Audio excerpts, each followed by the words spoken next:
Bismillahirrahmanirrahim. Assalamualaikum warahmatullahi taala wabarakatuh. Innal hamdalillah nahmaduhu wa nasta'inu wa nastaghfiruh wa na'udzu billahi min syururi anfusina wa min sayyiati a'malina. May yahdihillahu fala mudilla lahu wa may yudlil fala hadiya lahu. Wassalatu wassalamu ala asyrafil anbiya'i wal mursalin sayyidina wa habibina wa syafi'ina wa qurrati a'yunina sayyidina Muhammad ibn Abdullah sallallahu alaihi wasallam wa ala alihi wa ashabil kirami ajma'in. Amma ba'du. Subhanaka la ilma lana illa ma 'allamtana innaka antal alimul hakim. Saudara-saudariku yang dirahmati Allah Subhanahu wa taala, pada kesempatan kali ini kita insyaallah acara talk show ini akan berlanjut, tapi acaranya insyaallah dalam seminggu 2 kali, yaitu hari Ahad dan hari Senin. Nah, pada kesempatan kali ini adalah judul talk show-nya, yaitu talk show Azam Menyapa. Oke, insyaallah taala. Dan pada kesempatan kali ini insyaallah akan berbincang dengan salah satu mahasiswa di Istanbul, Turki, insyaallah taala.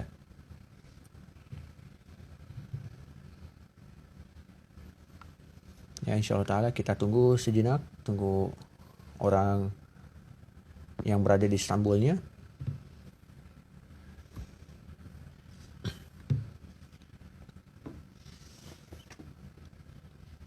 Nah, sekalian nunggu ini yang di Turki belum muncul juga, kita akan menginformasikan kepada kalian semua insyaallah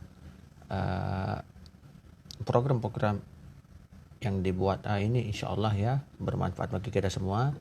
Nah, program A itu diantaranya pertama yaitu talk show, akan disiarkan lewat Instagram pada jam 16.30 waktu Indonesia Barat setiap hari Ahad dan Senin.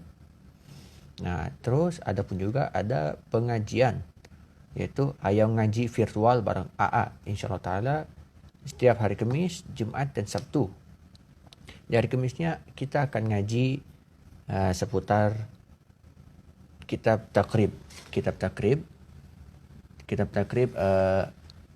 Abi Syuja fi Fiqh Imam Syafi'i. Insyaallah akan dilaksanakan tiap hari Kamis jam 20.00 waktu Indonesia Barat. Terus juga hari Jumatnya insyaallah taala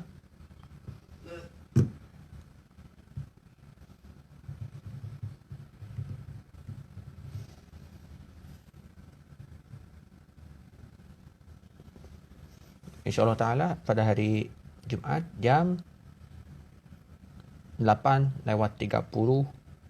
waktu Indonesia Barat, yaitu pengajian dengan tema kitab yaitu Risalatul Mu'awana karangan Al-Habib Abdullah bin Alwi Al-Haddad. Yang ketiga ada pengajian selanjutnya yaitu kitab Adabul Alim wal Muta'allim karangan Hadratus Syekh Kiai Haji Hashim Asy'ari, pendiri Nahdlatul Ulama. Insyaallah hari Sabtu dilaksanakannya pukul 20 waktu Indonesia Barat. Nah,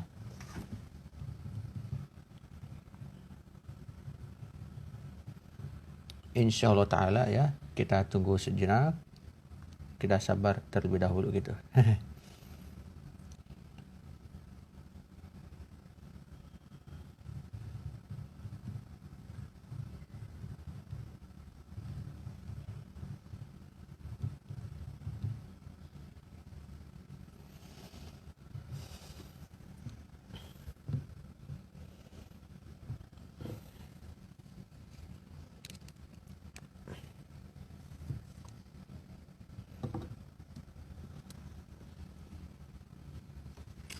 Oke. Kita masuk saja ke ini sesi inti, yaitu bincang santai bersama salah satu mahasiswa yang berada di Istanbul, Turki, yaitu Bang Jundi Fauzan, yang aslinya orang Jakarta. Dia itu asli Betawi gitu, Masya Allah ya.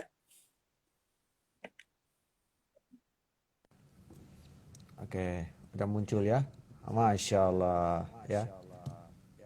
Oke. Assalamualaikum Bang Jundi. Waalaikumsalam warahmatullahi wabarakatuh. Azam. Ya. Kaifa Gimana? haluk? Alhamdulillah bekhair. Nasılsın? Alhamdulillah. Alhamdulillah. Iyem, alhamdulillah, iyem. Alhamdulillah ya. Belajar bahasa Turki lah dikit-dikit malah agak belagu dikit. Oh, Ustaz Azam bisa bahasa Turki juga ya? Ya, kan juga nasılsın doang sama teşekkür ederim. Insya Allah ntar lama-lama sama-sama belajar bahasa Turki lah. Insya Allah ya. Sekarang di sana jam berapa di Turki? Sekarang di Turki masih jam 12:36 Oh, siang. sama ya sama ini sama Kuwait sama Saudi juga. Di Kuwait jam berapa sekarang? Sama jam 12.37-an. Berarti selisih waktunya nggak jauh antara Kuwait dengan Turki. Ya, alhamdulillah ya. Gini Bang, ada ini gitu kan ingin tahu ya seputar Turki itu. Turki itu negara Iya. apa sih? Oh gitu, jadi bismillahirrahmanirrahim. Assalamualaikum warahmatullahi wabarakatuh. Sebelumnya minal aidin wal faizin ya kepada azan, Ya, taqabbalallahu taqabbalallah. minna wa minkum, mohon maaf lahir dan batin. Jadi memang banyak teman-teman di Indonesia itu pada bertanya gitu, karena untuk studi ke Turki baru populer akhir-akhir ini aja, mungkin sekitar 5 tahun terakhir ini untuk program studi ke Turki ini populer. Karena kan sebelum-sebelumnya orang lebih populer itu studi itu biasanya kalau di Timur Tengah di bagian Asia itu ke Madinah, ke Kairo, ke Al-Azhar kayak gitu. Kayak Azam sekarang ke Kuwait gitu kan. Iya, Nah, betul. memang kalau di Turki sendiri itu dari pemerintah Turkinya dia baru aja memang membuka program besar-besaran untuk para pelajar-pelajar asing yang mau belajar di negara Turki gitu. Terus sebenarnya Turki itu negara apa sih? Orang kan banyak ngiranya Turki itu sama seperti Arab, seperti dengan Mesir dan sebagainya gitu. Tapi orang juga biasanya Turki itu kan di negara Eropa gitu. Jadi ada yang bilang seperti itu. Jadi Turki itu salah satu negara di dunia ini, Ustaz Azam, yang ada di 2 benua. Jadi Turki itu sebagian wilayahnya itu ada di bagian benua Eropa dan sebagiannya lagi itu ada di bagian benua Asia gitu. Nah, kalau Turki sendiri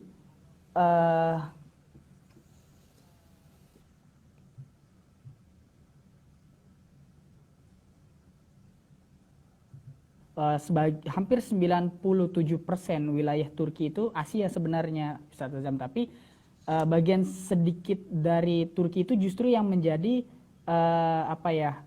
kebijakan pemerintah. Jadi nggak, mungkin Azam sering lihat ya kalau misalkan di sepak bola itu negara Turki masuknya ke negara Eropa, ikutnya kompetisi-kompetisi di Eropa, bukan kompetisi di Asia. Karena memang negara Turki sendiri lebih condong dari segi budayanya, dari segi ekonominya, dari segi pendidikannya itu menganut ke arah Eropa gitu. Jadi kalau dari segi wilayah memang dia mayoritas Asia, tapi dari segi pemerintahannya, politiknya, ekonomi, olahraga semua mereka mengikut ke Eropa gitu, Ustaz Azam, kurang lebihnya. Masya Allah ya, pemaparan seputar negara Turki gitu. Nah, sekarang ya kita ini masih suasana Idul Fitri. Ya, mungkin gimana beridul Fitri di negara Turki tersebut gitu. Baik secara normal atau sekarang lah pandemi gitu, gimana? Idul Fitri. Kalau Idul Fitri di negara Turki, alhamdulillah saya pribadi kan sudah tahun ini tahun ketiga saya melaksanakan Idul Fitri di Turki, Lebaran di Turki. Kalau tahun ini memang umumnya lebih sepi ya, pasti nggak cuma di Turki aja, di Indonesia pun pasti lebih sepi. Di Kuwait juga mungkin sepi karena beberapa negara kan masih menerapkan kebijakan lockdown gitu, negara masing-masing. Tapi biasanya kalau Lebaran di Turki tahun-tahun sebelumnya itu biasanya kalau saya pribadi di hari pertama Lebaran itu biasanya kita kumpul dengan teman-teman mahasiswa Indonesia, pelajari Indonesia yang lain yang ada di asrama saya ini gitu kan. Kebetulan saya tinggal di asrama mahasiswa Indonesia gitu. Biasanya hari pertama kita buat masak-masakan sendiri gitu untuk mengatasi kangen masakan Indonesia ya, kuliner Indonesia gitu. Jadi paling kita biasanya setelah sholat Id bareng-bareng itu kita buat masakan bareng-bareng, lalu kita makan bareng-bareng. Baru nanti di hari kedua atau hari ketiga biasanya dari pihak KBRI yang ada di Istanbul itu biasanya mengundang para masyarakat Indonesia yang ada di Turki, khususnya di Istanbul itu untuk datang ke Wisma KBRI di sana untuk halal bihalal. Biasanya di sana baru kita berkumpul-kumpul dengan orang-orang Indonesia gitu, dengan para pejabat-pejabat pemerintahan yang ada di kedutaan gitu. Lalu mengadakan acara mungkin sharing-sharing, lalu acara-acara kumpul-kumpul bareng. Biasanya Lebaran di Turki itu selalu dilewati seperti itu. Tapi untuk Lebaran tahun ini kemarin itu kita cuma makan-makan aja sih, karena kan memang kebijakan lockdown di Turki belum boleh dilakukan sholat Id gitu. Jadi kita nggak sholat Id, lalu biasa halal bihalal salam-salaman aja. Setelah itu sarapan. Setelah itu mungkin telepon-teleponan dengan keluarga masing-masing gitu aja sih. Dan memang Turki itu ketika Lebaran biasanya suasananya sepi banget, sepi. Jadi mungkin faktor ini ya, Turki itu kan salah satu negara yang dia mazhabnya Hanafi, beda dengan mungkin negara-negara di Arab sana gitu kan, yang masih mayoritasnya masih Syafi'i. Tapi hampir di Turki itu mayoritas Hanafi. Dan dalam mazhab Hanafi sendiri, mereka itu ketika melakukan ibadah, doa-doa seperti itu, mereka tidak jahir. Jadi dalam hati gitu. Kalau mungkin di Indonesia kan ketika habis sholat kan kita teriak-teriak gitu ya. Kita mengucapkan doa segala macam, tasbihnya pun kita dengan suara gitu. Tapi ketika di Turki, mereka enggak. Mereka sendiri-sendiri gitu dalam hati. Kebiasaannya memang seperti itu menurut ajaran mazhab di Hanafi. Jadi ketika Lebaran pun mereka nggak ada takbir-takbir di luar, di masjid-masjid itu nggak ada. Jadi di rumah masing-masing sendiri-sendiri takbirnya gitu. Mereka nggak diramai-ramaikan gitu. Karena mereka terbiasa sejak dulu memang seperti itu gitu. Kalau untuk kebiasaan Lebaran di Turki seperti itu, Ustaz Azam. Kurang lebih Lebaran di Turki. Masya Allah ya, Bang Juni ini udah pengalaman pernah lebaran di Turki, dan kebetulan yang sekarang yang nonton itu ada orang Turki aslinya gitu. Masya Allah ya, namanya Abdul Somad, teman anak orang Turki. Masya Allah, kebetulan ya. Oh gitu, Nonton, orang Turki asli, Ustaz Azam. Nonton juga ya. Nah terus mungkin Bang Juni ya, sekarang kan apa ya, kalau di Turki kan sekarang viralnya itu apa ya? Kalau kemarin ada hari ini kan hari pembebasan Istanbul yang dilakukan oleh Sultan Muhammad Al-Fatih gitu. Nah, gimana sih perayaan tuh di Turki itu? Masya Allah, sangat luar biasa, sangat menakjubkan gitu kan. Bahkan sampai kita ini apa ya? Sampai merasa terbangun gitu kan dengan penaklukan Istanbul tersebut oleh Sultan Muhammad Al-Fatih tersebut tuh. Gimana perayaannya tuh di sana?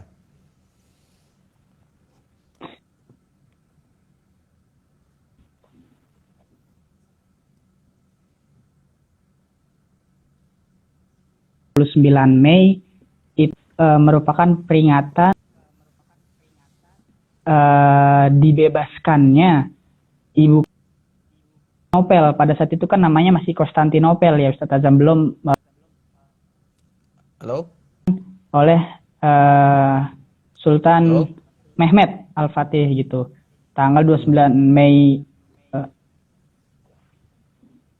Ya, halo? Halo, gimana Ustaz? Iya, jadi kemarin tanggal 29 Mei itu merupakan hari peringatan dibebaskannya ibu kota Konstantinopel gitu pada saat kekhalifahan Sultan Fatih. Nah, memang peringatan ini apa ya? Biasanya dilakukan eh, tidak beramai-ramai. Biasanya mungkin di masing-masing orang memiliki cara untuk memperingatinya sendiri. Tapi bagi masyarakat Turki sendiri, Ustadz Azam, eh, peringatan pembebasan hari ibu kota tersebut, Istanbul saat itu jadi kayak apa ya, semacam semangat bagi masyarakat Turki, karena bagaimanapun mereka seperti seolah-olah merasakan bahwa yang membebaskan itu adalah.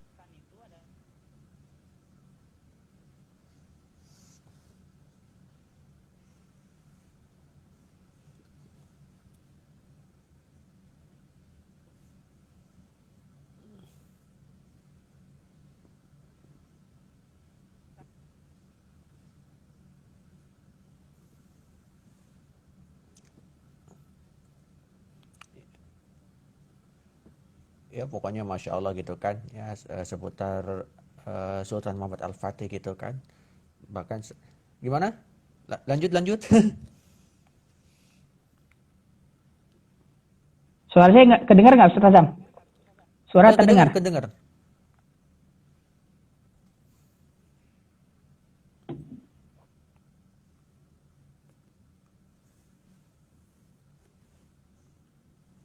Kedengar ya. Jadi saya lanjutin ya. Eh, itu kan awal mulanya, kalau boleh saya cerita sedikit, itu kan ketika di zaman Rasulullah memang kan sudah diprediksi ya oleh Rasulullah.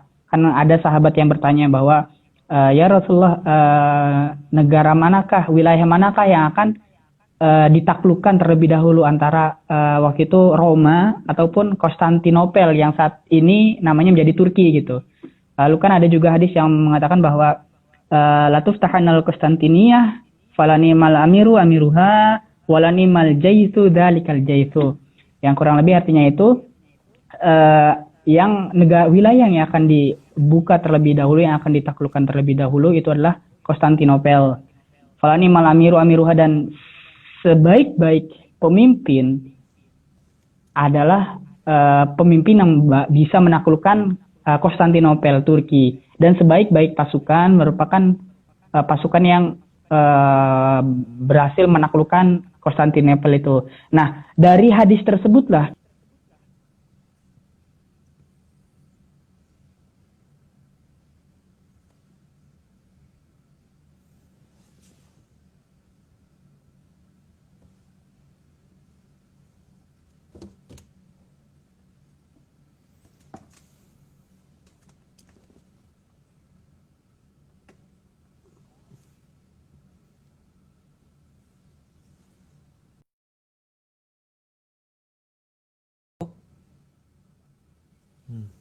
Mohon maaf, masih agak lemot dikit ya, mohon maaf.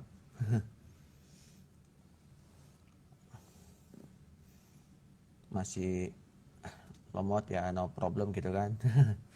Nah jadi intinya apa ya, di tanggal 29 Mei ini adalah hari penaklukan Konstantinopel yang dinubuahkan oleh Nabi Muhammad sallallahu alaihi wasallam ya. Masya Allah ya, sangat luar biasa gitu.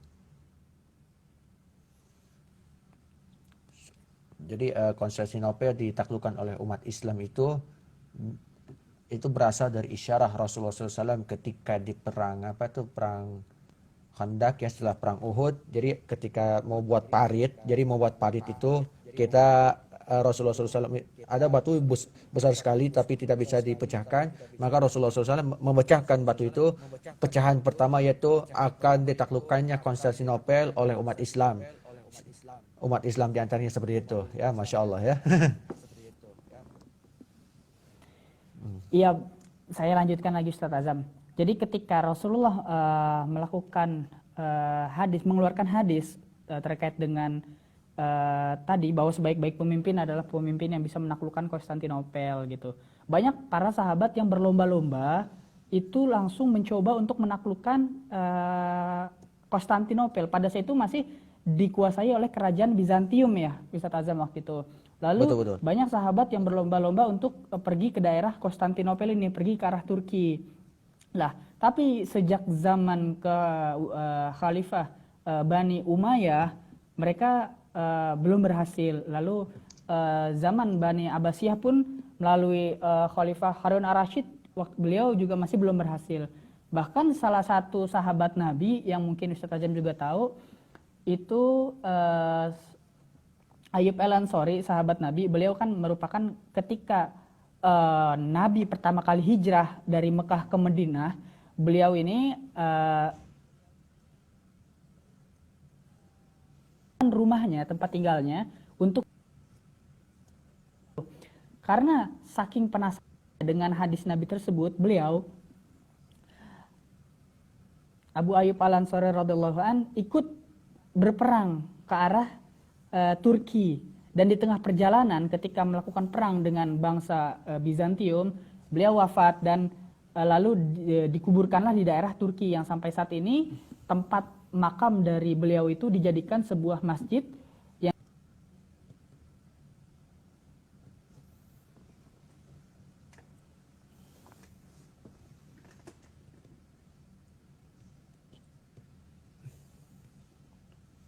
Ya, Masya Allah ya, sangat. Mungkin ya dari sananya agak lomot ya, kita no problem, hanya bincang santai. Tapi ya di sana lomot atau gimana?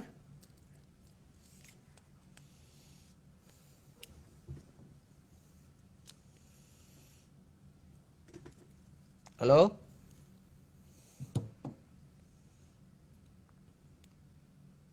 Halo?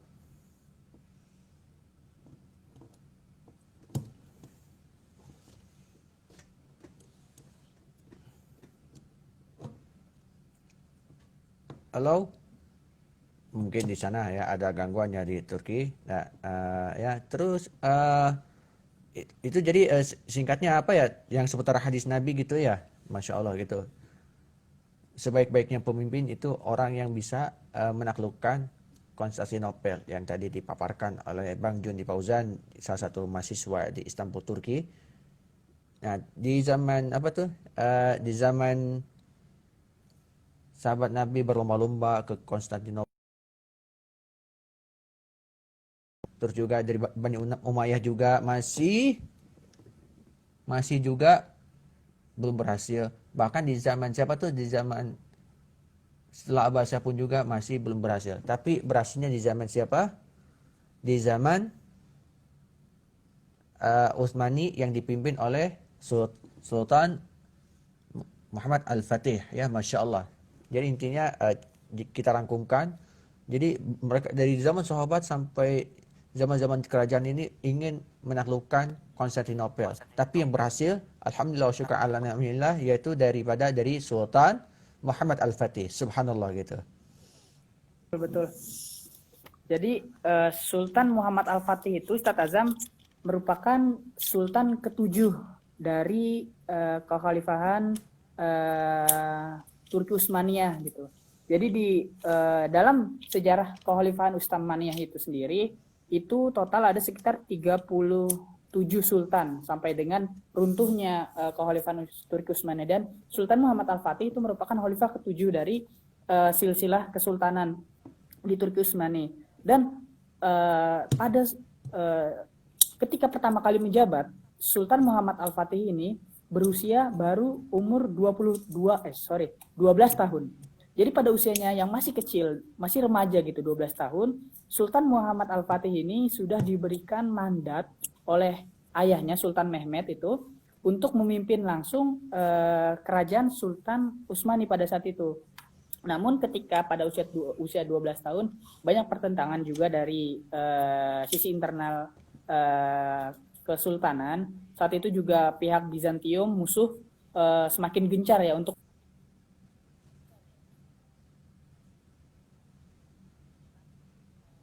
tersebut kepada ayahnya gitu, karena merasa belum mampu untuk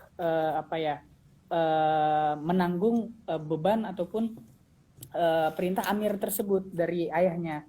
Lalu pada usia 17 tahun, Sultan Muhammad Al-Fatih kembali menjadi sultan untuk yang kedua kalinya. Ini disebabkan karena ketika beliau berumur 17 tahun, ayah beliau Sultan Mehmet wafat, dan ketika wafat tersebut kesultanan dilanjutkan oleh Sultan Muhammad Al-Fatih. Nah, pada masa beliau inilah kekuatan Turki Utsmani itu semakin dikembangkan dari sisi perang. Bahkan beliau itu untuk menghancurkan Konstantinopel pada saat itu beliau membangun sekitar 250.000 pasukan ya. Itu termasuk terbanyak di zamannya pada saat itu, mengalahkan para jumlah musuh-musuh Islam pada saat itu. Sekitar 250.000 pasukan Muslim disiapkan untuk menghancurkan Konstantinopel pada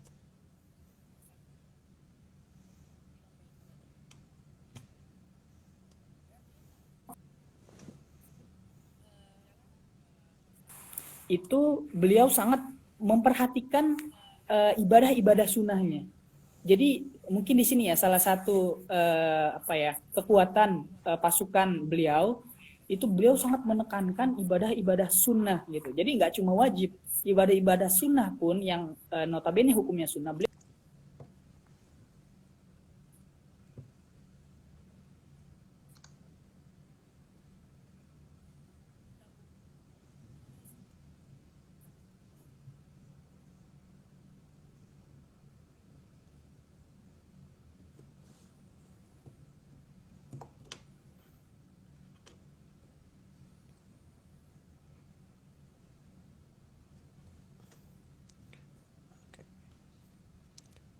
Jadi gini, intinya yaitu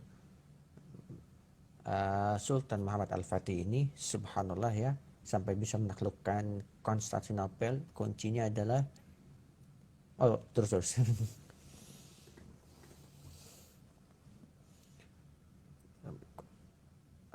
Konstantinopel di Istanbul sekarang ya, masya Allah. Intinya kuncinya yaitu adalah mengerjakan sunnah-sunnah Rasulullah SAW. Bukan wajib saja yang kita lakukan, tapi sunnah pun juga dilakukan. Itulah kunci yang membuat Konstantinopel atau Istanbul ini ditaklukkan oleh beliau, masya Allah gitu kan.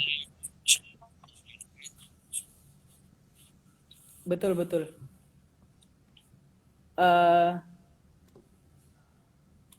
Suara saya terdengar nggak Ustaz Azam?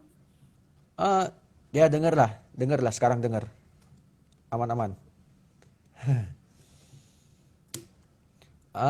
Gini Ustaz, sekarang alhamdulillah ya, Turki menjadi menjadi patokan bagi negara-negara muslim itu kan. Gini Ustaz, alhamdulillah ya, ya mungkin apa sih ya membuat negara Turki itu menjadi patokan negara-negara muslim itu kan, bahkan sampai presidennya pun juga sekarang disenangi bukan hanya oleh rakyat Turki, tapi disenangi oleh umat Islam di seluruh dunia, termasuk di Indonesia. Sampai ada membuat komunitas sahabat Erdogan, sahabat banyaklah sekali gitu ya. Halo, gimana? Nah, itu banyak sekali. Gimana tanggapan Ustaz tuh? Sampai membuat negara itu paling disegani di dunia gitu kan?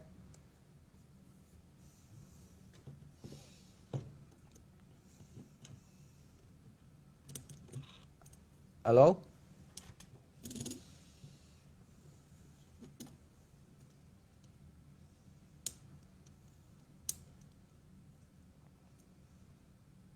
Halo? Monitor suara terdengar? Terdengar. Nah, Terdengar Ustaz Azam. ya. Gimana tuh? Sekarang kan negara Turki ini menjadi negara yang disenangi umat Islam seluruh dunia karena faktor kepemimpinan di Turki bukan saja dicintai oleh rakyat Turki, bahkan sampai dicintai oleh umat Islam di seluruh dunia. Bahkan di tanah air pun juga ada komunitas yaitu sahabat Erdogan atau apa. Ini apa yang membuat negara ini disenangi oleh umat Islam nih sekarang ini?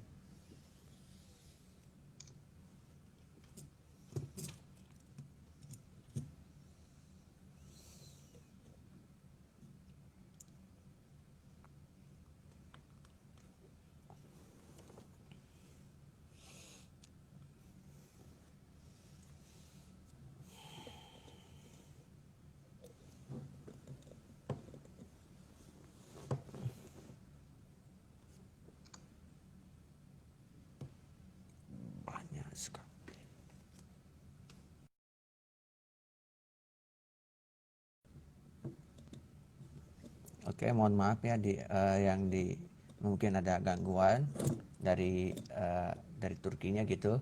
Ya, mohon maaf yang sebesar-besarnya ya. Tapi kita tetap tunggu, oke? Nah, sekarang kita muncul kembali. Bismillahirrahmanirrahim.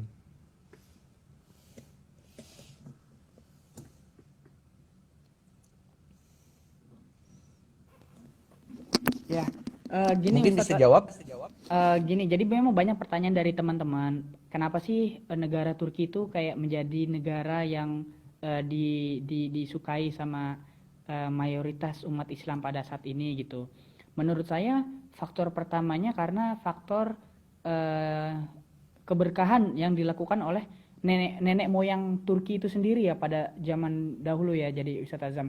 Jadi ketika Sultan Muhammad Al-Fatih sebelum menaklukkan kota Konstantinopel pada saat itu, beliau memastikan bahwa jangan sampai dari 250.000 pasukannya pada saat itu semuanya harus melaksanakan sholat tahajud selama 30 hari berturut-turut. Jadi selama masa tersebut itu semua pasukannya tanpa terkecuali itu harus melakukan sholat tahajud.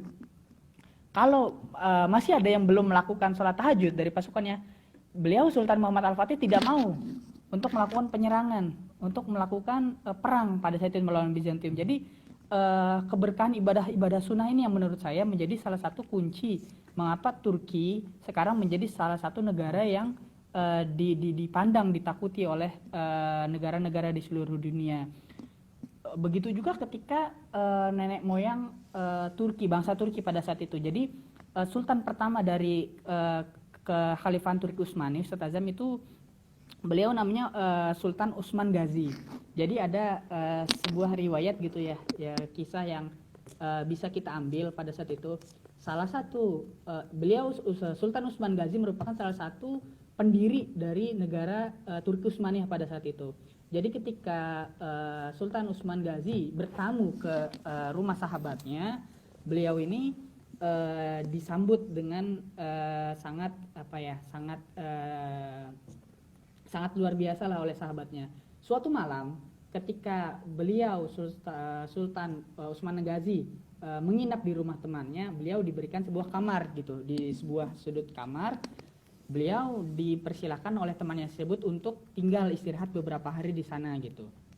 Lalu ketika suatu malam ketika masuk ke ruangan tersebut, ke kamar tersebut, Ustaz Azam, Utsman Ghazi melihat bahwa di kamar tersebut banyak kitab-kitab, entah itu Al-Quran, kitab Nahwu, kitab Sharh, kitab Arab-Arab lah yang lain.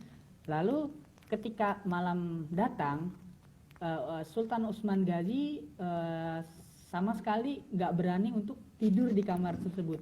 Padahal di dalam kamarnya sudah disediakan kasur, bantal, dan segala jenisnya sudah disiapkan. Tapi Sultan Utsman Ghazi memilih untuk tidak tidur di kamar tersebut. Alasannya kenapa? Karena satu hal. Karena di kamar tersebut terdapat kitab-kitab ataupun buku-buku agama Islam yang saat itu yang ada di dalam kamar tersebut. Beliau memilih untuk menghormati kitab-kitab tersebut. Beliau tidak mau beliau tidur dalam keadaan terdapat kitab-kitab Islam tersebut. Jadi saking menghormati ilmu, beliau ini memilih untuk tidak tidur. Lalu pada pagi harinya temannya tersebut mengetuk pintu dari kamar Sultan Utsman Ghazi ini, dan ketika dibuka melihat Sultan Utsman Ghazi sedang duduk di dalam kamar tersebut, tidak dalam keadaan tertidur. Lalu dilihatnya kasur tersebut dalam keadaan rapih, seperti tidak ada orang yang meniduri kasur tersebut. Lalu ditanyalah ketika Sultan Utsman Ghazi sedang duduk, ya Sultan, kenapa kamu tidak ada tanda-tanda bekas tidur di kasurmu gitu? Lalu sang Sultan menjawab, sejak malam ketika saya datang ke kamar sini, saya memang belum tidur gitu di kasur ini. Saya selama 8 jam, selama malam itu total selama 8 jam, menurut riwayatnya saya tidak tidur dikarenakan saya menghormati ilmu-ilmu, kitab-kitab yang ada di dalam kamar ini. Nah, konon ceritanya disebabkan karena 8 jam menghormati ilmu tersebut, kekhalifahan Utsmani mampu bertahan selama 8 abad atau 800 tahun gitu. Jadi berkat menghormati ilmu tersebut, keturunan dari Sultan Utsman Ghazi ini yang melanjutkan kekhalifahan Turki Utsmani mampu bertahan sampai 8 abad saat itu, termasuk yang paling lama ya, termasuk yang paling kuat, yang paling disegani gitu. Itu mungkin salah satu berkah dari para kesultanan Turki Utsmani dulu gitu. Jadi beliau-beliau itu, para sultan sangat menghormati yang namanya ilmu. Mereka sangat menghormati ilmu namanya. Kitab-kitab mereka sangat menghormati. Jangan sampai mereka tertidur dalam keadaan di depan kitab-kitab. Lalu mereka juga menghormati ibadah-ibadah sunnah lainnya, puasa sunnah, lalu berzakat, lalu sholat-sholat sunnah lainnya gitu. Bahkan di Turki termasuk salah satu negara pemurah dalam hal zakat gitu.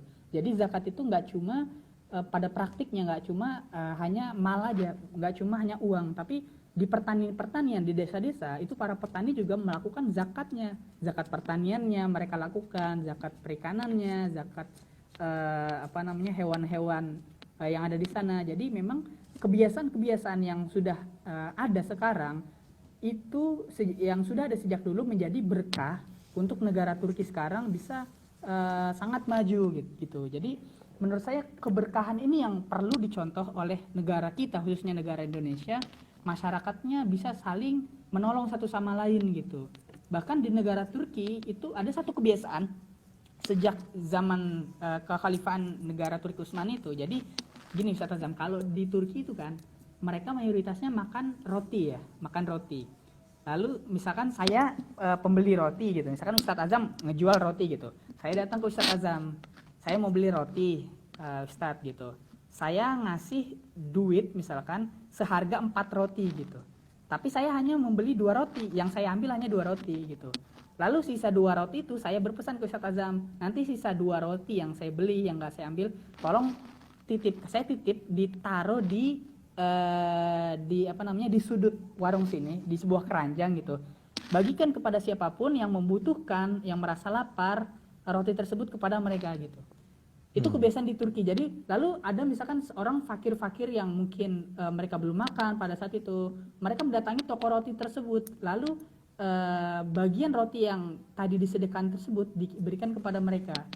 Lalu misalkan mereka dikasih 2 roti, lalu mereka merasa saya 1 roti aja cukup gitu. Mereka katakan itu, saya nggak butuh 2 roti, saya hanya butuhnya 1 roti cukup. Biarkan 1 roti sisanya ini diberikan kepada saudara-saudara saya yang lain yang membutuhkan juga.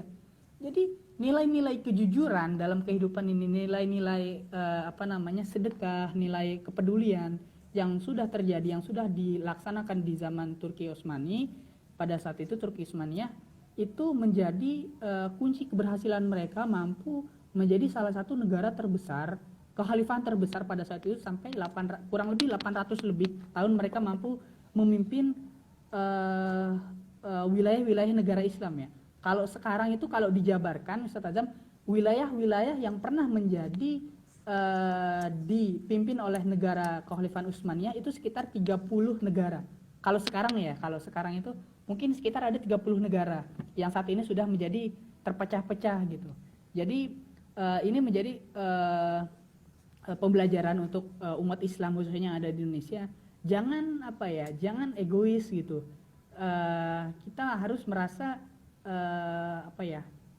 peduli dengan dengan saudara-saudara kita yang lain gitu. Kalau kita mungkin melihat saudara-saudara kita, apalagi sekarang situasinya di masa pandemi corona seperti ini, mungkin ketika melihat saudara-saudara kita kelaparan seperti itu, kita bisa membantu mereka, kita bisa peduli dengan mereka, sehingga kita bisa keakraban tersebut, ukhuwah Islamiyah tersebut yang mampu menjadikan suatu negara itu menjadi maju. Menurut saya seperti itu Ustaz Azam. Jadi secara ekonomi pun mereka bisa maju, secara politik pun pasti mereka bisa maju gitu. Mungkin seperti itu Ustaz Azam. Masya Allah. Yang penting intinya negara Turki ini kenapa sebagai negara yang benar-benar disegani di dunia, terus juga dari sisi ekonominya Masya Allah maju juga. Pertama yaitu kita ambil hikmahnya biar bisa diikuti oleh negara-negara lain, yaitu pertama yaitu menghormati ilmu yang pertama. Kita Betul. hormati ilmu yang pertama. Terus yang kedua, kita jaga ibadah kita kepada Allah Subhanahu wa taala, baik yang wajibnya maupun yang sunnahnya. Makanya dalam hadis qudsi gitu kan, binawafil hatta ahibbahu. Kalau orang yang melakukan sunnah-sunnah sampai aku mencintainya, ketika aku mencintainya, kata Allah Subhanahu wa taala dalam hadis qudsi, maka Allah akan memberikan atau mengabulkan apa yang dia minta. Kalau dia minta ampun, kau minta ampun kepada Allah, Allah akan mengampuni. Kalau dia minta hajat, Allah akan kabulkan hajatnya. Jadi intinya Turki Utsmani ini patut dicontoh oleh kita semua. Jangan negara dulu lah. Kita diri kita sendiri dulu. Pertama ilmu, yang kedua jaga ibadah kepada Allah, baik dari wajibnya apalagi sunnahnya gitu kan. Yang ketiga dari sisi sosialnya benar-benar perhatian terhadap yang lain, apalagi orang-orang yang sangat membutuhkan. Ya kayak di Turki gitu kan, kita beli 4, 2-nya buat kita, 2 lagi buat yang benar-benar membutuhkan, kepada fakir Betul. miskin. Betul. Subhanallah gitu kan. Nah, itu yang bisa diambil hikmahnya daripada di negara-negara Turki sampai negara ini disegani oleh umat Islam, disenangi oleh umat Islam. Ya, kau ingin seorang insan ini disegani oleh yang lain ataupun disenangi oleh orang lain, pertama hargai ilmu, kedua jaga ibadah kita kepada Allah, baik wajibnya maupun sunnahnya, yang ketiga perbanyak sedekah. Ya, banyaklah sekali ibadah-ibadah gitu kan. Itu intinya yang 3 tersebut gitu kan. Betul Ustaz Azam. Mungkin Ustaz ada cerita kenangan, mau cerita terindah atau yang terbesit dalam hati Bang Jundi gitu kan, ketika selama di Turki apa aja gitu? Kalau cerita pribadi sih mungkin ketika pas datang ke Turki ya. Jadi ketika saya 3 tahun yang lalu datang ke Turki itu kebetulan bertepatan ketika Ramadan, ketika itu bulan Ramadan, kurang lebih tanggal 16 Ramadan kalau nggak salah. Lalu ketika datang pertama ke Turki, itu karena dalam keadaan Ramadan kami juga berpuasa saat itu dengan teman-teman saya yang lain. Kita berpuasa saat itu memang shock ya, kaget. Karena biasanya di Indonesia itu kan puasa kurang lebih 13 jam, 13 jam kurang lebih. Tapi di Turki itu kita puasanya lebih dari 13 jam gitu. Kita jam 4 itu sudah imsak, lalu berbuka puasa itu jam setengah 9 malam. Itu menjadi mungkin pengalaman yang cukup yang cukup mengesankan. Udah gitu kan di Turki itu dari segi makanan beda banget dari negara-negara Asia pada umumnya. Negara-negara di Eropa ini kan pada umumnya mereka lebih sering mengkonsumsi itu roti gitu. Jadi di setiap makan itu pasti selalu disediakannya roti gitu. Ketika saya juga waktu itu datang juga sama. Untuk sahur kami hanya makan roti, selai. Lalu ketika buka puasa juga nggak ada makanan-makanan, gorengan-gorengan yang biasanya ada di Indonesia. Itu jadi pengalaman yang sangat berkesan banget gitu untuk teman-teman yang mungkin nanti berkeinginan untuk melanjutkan studi di Turki. Terus juga mungkin untuk teman-teman yang berkeinginan untuk melanjutkan pendidikan di Turki, sekarang itu memang dari pihak pemerintah Turki sendiri itu banyak melakukan memberikan beasiswa untuk seluruh pelajar-pelajar di luar Turki yang mau belajar di Turki gitu. Jadi beasiswa tersebut bisa didapatkan lebih mudah sekarang gitu untuk didapatkan. Dan untuk kehidupan di Turki sendiri memang dari segi budaya, Ustadz Azam, mereka itu lebih budayanya itu lebih budaya ke Eropa gitu. Jadi meskipun mereka ini merupakan cucu-cucu dari bangsa Utsmaniyah, tapi pada saat ini mereka juga lebih arah kulturnya, budayanya itu lebih ke arah Eropa gitu. Jadi beda banget jauh. Itu juga yang pertama kali saya rasakan ketika datang ke sini. Budayanya kalau kita kan budaya Indonesia masih sama ya kurang lebih di negara-negara Asia Tenggara itu masih sama kan, masih menghormati sopan santun segala macam. Di sini mereka lebih keras gitu. Jadi sopannya mereka itu kadang beda sama sopannya kita gitu. Jadi itu adaptasi yang berkesan juga sih gimana kita menghadapi orang-orang di dunia ini yang memiliki budaya yang berbeda dengan kita di Indonesia khususnya kayak gitu.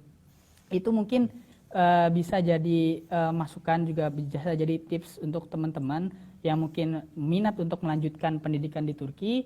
Kalau dari segi biaya tinggal mungkin termasuk terjangkau ya menurut saya untuk di Turki, untuk di Kuwait pun mungkin kurang lebih sama gitu.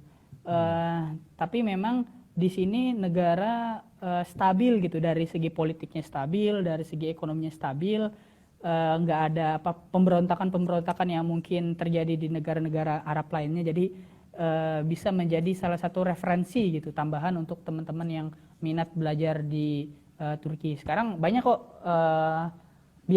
beasiswa yang ditawarkan dari pemerintah Turki itu sendiri, dari Kementerian Pendidikan di Turki maupun dari universitas-universitas masing-masing yang ada di Turki. Itu juga bisa dicari teman-teman di internet, banyak banget sekarang. Juga kalau misalkan minat untuk nggak nyari beasiswa, untuk biaya sendiri juga Turki termasuk salah satu pendidikannya termasuk yang murah gitu. Jadi meskipun dia nggak daftar beasiswa, untuk bisa studi di Turki juga termasuk murah gitu. Jadi mungkin teman-teman bisa bisa menjadi referensi tambahan teman-teman yang mau minat untuk melanjutkan studinya di Turki gitu. Masya Allah ya, ini sangat luar biasa cerita kesan yang mengesankan di negara Turki ini gitu kan. Dari sisi puasanya lama gitu kan. Kemarin Ramadan pun juga di sini subuh itu jam dari awal Ramadan jam 4 kurang seperempat, pertengahan Ramadan jam setengah 4, akhir Ramadan jam 3 seperempat. Kalau waktu subuh itu, kalau maghrib itu jam setengah 7 lebih. Ya kalau di Kuwait. Oh, kalau di setengah 7, kalau di Turki setengah 9. Setengah 9. Masya Allah ya, Bang Judi ya jam setengah 9 maghrib. Terus juga dari sisi makanan pun juga ya makan roti gitu kan. Tapi nasi ada gak di sana? Kalau nasi di sini nasi ada, tapi biasanya nasi itu biasanya dimakan ketika waktu siang sama malam aja. Sarapan mereka nggak ada itu nasi. Nasi itu hanya dimakan siang dan malam. Lalu roti itu selalu ada di setiap makan. Jadi di pagi, siang, malam itu selalu mereka ada roti. Dan nasi juga mereka beda gitu dengan di Indonesia. Kalau di Indonesia kan kita di nanak gitu ya, di atas air panas gitu ya. Kalau di Turki mereka digoreng dengan minyak zaitun biasanya. Jadi berasnya itu mereka goreng dengan minyak zaitun itu. Jadi mereka nasinya tuh nasi berminyak kayak gitu. Dan kalau dari segi makanan sendiri mungkin teman-teman juga tahu ya kalau di Indonesia kan ada banyak kebab gitu ya, ada yang namanya kebab Turki gitu. Di Turki banyak sejenis makanan-makanan seperti kebab Turki dan yang dicampur dengan sayur-sayuran gitu. Jadi di Turki tuh orang Turki seneng banget makan sayur-sayuran dan makan yogurt dicampur dengan yogurt gitu. Dicampur bareng-bareng gitu. Untuk awal-awal itu benar-benar sulit banget. Saya mungkin pribadi itu butuh waktu sekitar 6 bulan untuk membiasakan makan makanan Turki itu gitu. Selebihnya sulit karena di Indonesia kita nggak biasa makan nasi dengan yogurt ya. Jadi kalau di Turki nasi itu dicampur dengan yogurt gitu. Itu aneh banget sih waktu awal-awal itu. Masya Allah ya. Urusan makanan gitu. Duh. Mungkin sekarang nih terakhir mungkin ada pesan kesan untuk para pemirsa karena di Indonesia ya mungkin bentar lagi mau maghrib gitu ya maghrib gitu mungkin ada pesan kesan untuk semuanya gitulah. Mungkin pesan saya yang pertama itu mungkin untuk ini ya dalam masa pandemi corona ini teman-teman di Indonesia itu bisa saling mensupport satu sama lain. Yang pertama, jangan mempercayai berita-berita yang ada di media, karena pengalaman pemerintah Turki dalam menangani corona ini, berita-berita yang pemerintah Turki berikan melalui media yang ada di Turki itu merupakan berita-berita yang positif gitu.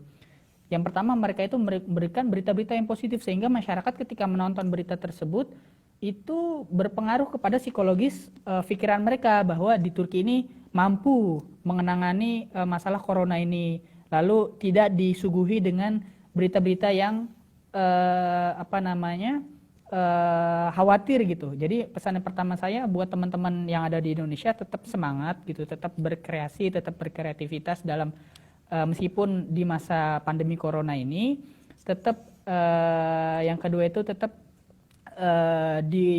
ditingkatkan lagi ibadahnya, kita bersama-sama meningkatkan, masih sama-sama belajar, sama-sama meningkatkan ibadah yang seperti sudah tadi dijelaskan tadi ya, ibadah nggak cuma ibadah wajibnya aja, tapi ibadah sunnahnya juga ditingkatkan.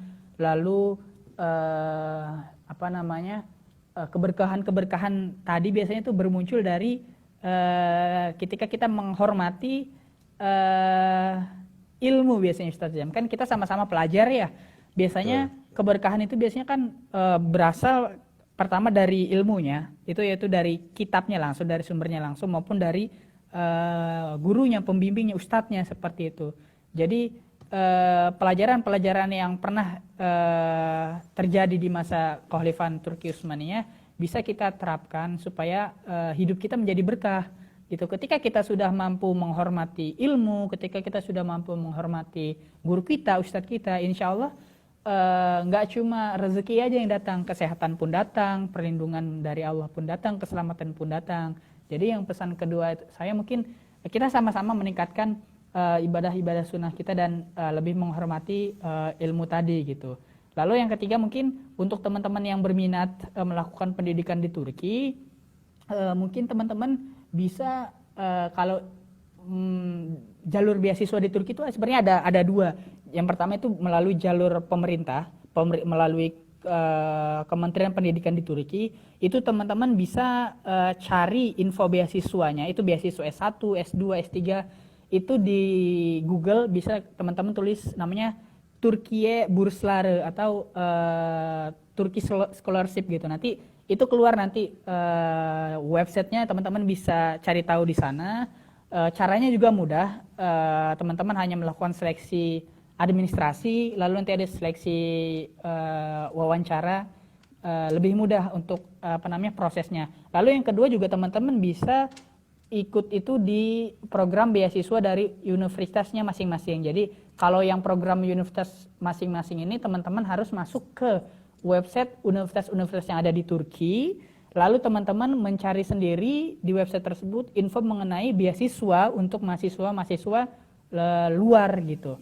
Itu bisa teman-teman dapatkan. Lalu yang ketiga mungkin kalau teman-teman juga mau untuk studi ke Turki tapi melalui jalur biaya sendiri, itu teman-teman juga bisa lakukan itu, karena pendidikan di Turki itu jauh banget, sangat murah. Saya bisa katakan itu sangat murah gitu dibandingkan dengan pendidikan yang ada di Indonesia. Untuk per semesternya pun itu sangat murah. Jadi saya bertanya sama teman-teman yang lain yang dari teman-teman di Fakultas Teknik, Fakultas Kedokteran yang ada di Turki, itu mereka nggak beasiswa kuliah di sini, tapi mampu untuk biaya sendiri, karena memang sangat terjangkau gitu, sangat terjangkau buat mereka untuk biaya per semesternya itu. Jadi teman-teman sekarang ini peluangnya sangat besar sekali untuk melanjutkan pendidikan di Turki, karena Turki ini juga menjadi salah satu destinasi wisata syariah terbaru ya akhir-akhir ini. Masya Jadi dari segi negaranya pun, dari segi pemerintah memang sangat membuka lebar-lebar peluang untuk teman-teman pelajar yang di luar negeri untuk bisa menuntut ilmu di Turki. Dan dari segi kemudahan belajar pun itu benar-benar sangat diperhatikan gitu dari pemerintahnya, lalu dari universitasnya juga sangat menghargai. Dari segi kultur budayanya pun masyarakat di Turki itu sangat menghormati pelajar-pelajar asing gitu.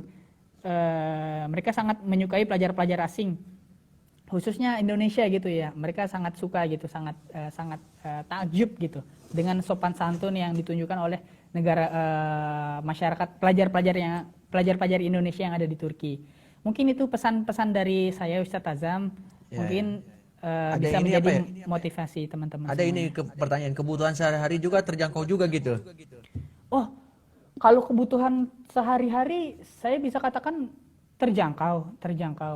Kalau untuk dikatakan terjangkau, tapi kalau memang dibandingkan dengan Indonesia pasti beda ya gitu. Apa namanya, standar kehidupan di sini sama di Indonesia kan pasti beda. Tapi kalau bisa saya katakan untuk kehidupan di Turki itu terjangkau. Meskipun Turki itu negara termasuk dia tadi saya bilang termasuk ke dalam Uni Eropa, tapi meskipun dalam Uni Eropa, Turki itu menjadi mungkin salah satu negara yang dari segi standar kehidupannya itu sangat terjangkau dibandingkan dengan negara-negara Eropa lainnya, kayak gitu Ustaz Azam. Masya Allah ya. Terima kasih ya Bang ya atas ininya, atas pemaparannya, atas bergabungnya dalam acara talk show Azam Menyapa ini.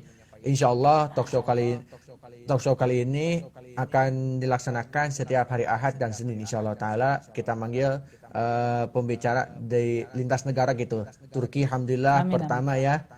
Amin Mungkin amin. hari Ahad dari negara Eropa lain insya Allah Taala. Terima kasih Insya ya Allah, Bang insya ya. Allah, insya Allah. Ya, Sama-sama Ustaz Azam, terima ya, kasih. Waalaikumsalam warahmatullahi Assalamualaikum. wabarakatuh. Nah, sekarang alhamdulillah wa syukur ala nimillah dalam acara talk show kali ini, talk show yang pertama ya. Terima kasih atas berpartisipasinya ya. Insya Allah bagi yang belum nonton ada di IGA dan insya Allah akan dimasukkan ke YouTube ya. Oke. Saya Muhammad Azam Taki mengundurkan diri. Ya, jazakumullah ahsanal jaza wallahu muwaffiq ila aqwamit thariq. Assalamualaikum warahmatullahi wabarakatuh. Alhamdulillah sehat.